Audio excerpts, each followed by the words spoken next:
Lords and here's Rod Siller. This is Rod Siller coming to you today again with more alien interview content because we are living in a prison world. That's the bad news. But the good news is we are immortal spiritual beings. Okay? Immortal spiritual beings trapped in temporary flesh bodies each lifetime. And then every lifetime you have your mind wiped and you're transported to a random family, right? And then when you come back to Earth, they eventually they want to introduce you to the good old religion that held humanity down for all these thousands of years. But like I said, today we're going to cut that out. Today we're going to free ourselves from monotheism. Okay, monotheism was never true. Okay? There's not just one God. And what's a God? A being that kept their spiritual awareness, that has high technology. If they're all knowing, they're a time traveler. They traveled throughout time, throughout history, you know? That's how they're all knowing. They know all the free will choices. But for the sake of this argument, we're going to say a God is a highly advanced extraterrestrial, right? And they claim that a God created everything, and that's not true, okay? We all had our hand in the physical universe, and we just don't remember because we've been conquered. Our memories have been wiped, okay? But let me get into it right now, okay? If you turn with me, chapter 8, okay? And let's go ahead and let's go to page 90. Like I said, the big thing right here. The priesthood or prison guards were used to help reinforce the idea that the individual is only a biological body and is not an immortal spiritual being. The individual has no identity. The individual has no past lives. The individual has no power. Only the gods have power, and the gods are the contrivance of the priests who intercede between men and the gods they serve. Men are slaves to the dictate to the priests who threaten with eternal spiritual punishment. Lake of fire straight from me. Yeah, that's exactly what that is. If men do not obey, okay? Oh yeah, let's go ahead and do that context right there. See, once again, I've debunked Lake of Fire. Like I said, Egypt is a facade civilization according to this book. A facade civilization, stage prop, because Isbis have amnesia, okay? But anyway, let's talk about why monotheism is false, okay? We go to page 91. Let's read this paragraph. The old empire priests managed to corrupt the concept of the individual immortality into the idea that there is only one all-powerful Isbi and no one else is or is allowed to be an Isbi. Obviously, this is the work of the old empire amnesia operation. It is easy to teach this alternate notion to beings who do not want to be responsible for their own lives. Slaves are such beings.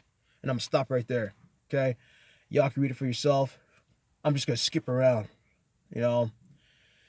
You go page 92. The result, concept of a single monotheistic God was promoted by many self-claimed prophets such as the Jewish slave leader Moses, who grew up in the household of Pharaoh Amenhotep III and his son Amenakten. I know I'm not pronouncing these names right. And his wife Nefertiti with his son I can't pronounce these names, but you guys can pronounce these names. Oh, looks like my laundry's done. All right, but let's skip down to the idea of one God was perpetuated by the Hebrew leader Moses while he was in Egypt. He left Egypt with his adopted people, the Jewish slaves. While they were crossing the desert, Moses was intercepted by the operative of the old empire near Mount Sinai.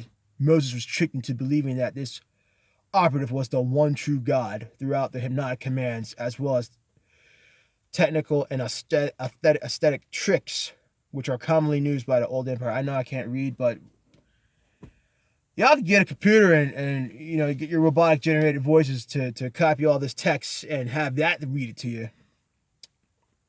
But let me go ahead and read that again. Moses was tricked into believing that this operative was the one God through the hypnotic commands, as well as technical and aesthetic tricks, which are commonly used by the old empire to trap Isbis.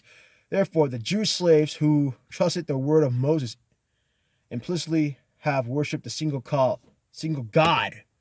And this is the God I'm strongly against, because he's a liar and he doesn't protect his servants. Yahweh! That's right. Yahweh means anonymous, according to Errol. Because he didn't want to blow his cover with the amnesia prison operation. The last thing the amnesia hypnotized prison system wants to do is to reveal themselves openly to the Isbis of Earth. They feel that this will restore all their memories. See, he's against us. Yahweh was against us the whole time. Okay? And I'm not gonna read any more into it because this would be a really long video. I'm trying to keep it under 10 minutes, but still,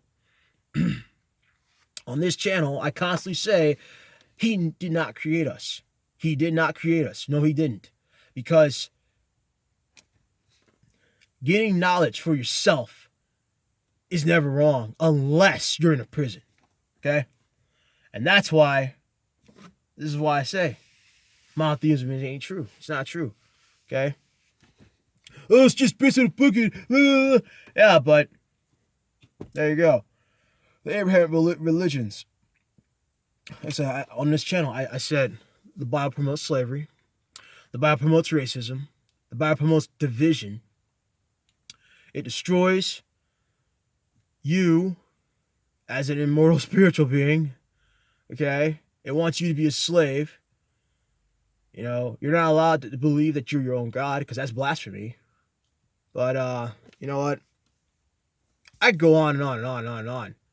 But I'm trying to help you guys who are actually interested, trying to get away from the faith, trying to get something else to replace the Bible. I'm trying to help you guys. And like I said, it's about time you quit giving tithe and offering to churches. Anyway, my thing is going off. I better quit it now. So Rod Seller, love to hear Rod Seller signing out.